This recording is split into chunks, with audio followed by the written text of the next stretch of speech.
આપનો પરિચય? હું ચેતન ત્રિવેદી, આમ આદમી પાર્ટી પ્રદેશ મહામંત્રી। આ મેઘોડિયામાં ઘણા સમયથી એક દબાણ છે તે દૂર નથી થઈ રહ્યું, તેના વિશે આપ શું કહેશો?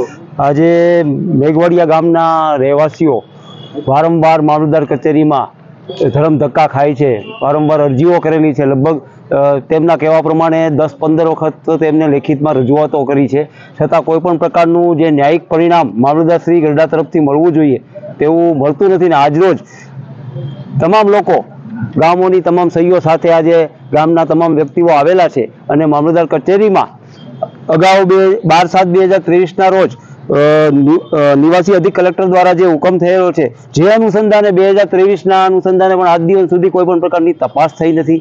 તો આ કેવો તંત્રની ઘોર બેદરકારી ગણાય।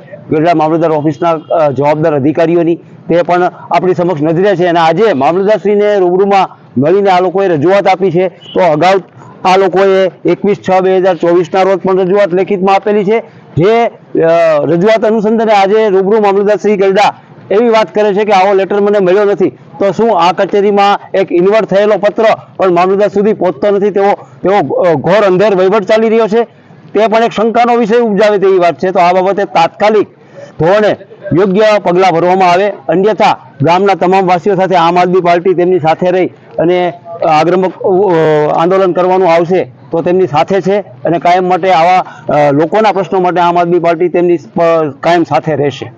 7 દિવસ પહેલા પણ એક અરજી દેવામાં આવી હતી કે 8 તારીખના રોજ આનો નિર્ણય નહીં આવે તો ઉગ્ર આંદોલન સાથે ધરણા ઉપર બેસવામાં આવશે। તો તે અરજી અનુસંધાને આ ગ્રામજનોએ એક નક્કી કરેલું છે, જો તેમને ન્યાય નહીં મળે તો આ ધરણા ઉપર મામલતદાર કચેરીમાં જ બેસશે। તો આમ આદમી પાર્ટી આવા સાચા લોકોના પ્રશ્નો માટે કાયમ માટે ઊભી રહેશે અને રહેવાની છે। આપનો પરિચય? મારું નામ ગળથરા અજય। કયા ગામથી આવો છો? ગામ મેઘોડિયાથી આવું છું।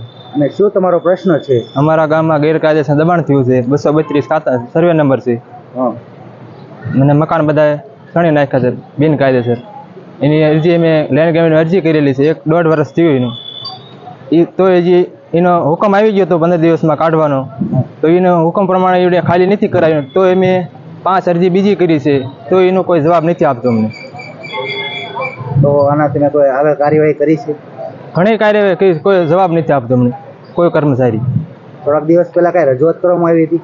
રજૂઆત કરી હતી, લેખિતમાં કરી હતી, રૂબરૂ કરી, કલેક્ટર પાસે, પ્રાંત અધિકારી પાસે બધી રજૂઆત કરી છે। શું આપની માંગ છે? દબાણ દૂર કરાવવા મારે માંગીએ છીએ। અને કઈ ચીમકી ઉચ્ચારવામાં આવી હતી કે 8 દિવસમાં કોઈ નિર્ણય નહીં આવે તો ધરણા ઉપર બેસવામાં આવશે એવું કઈ? હા, એ લેખિત અરજી અમે આપી છે, 8 દિવસમાં દબાણ દૂર કરો। કોઈ જાતની અમને હજી કાંઈ ખાતરી મળે નથી કે અમે દૂર કરી આપશું એમ।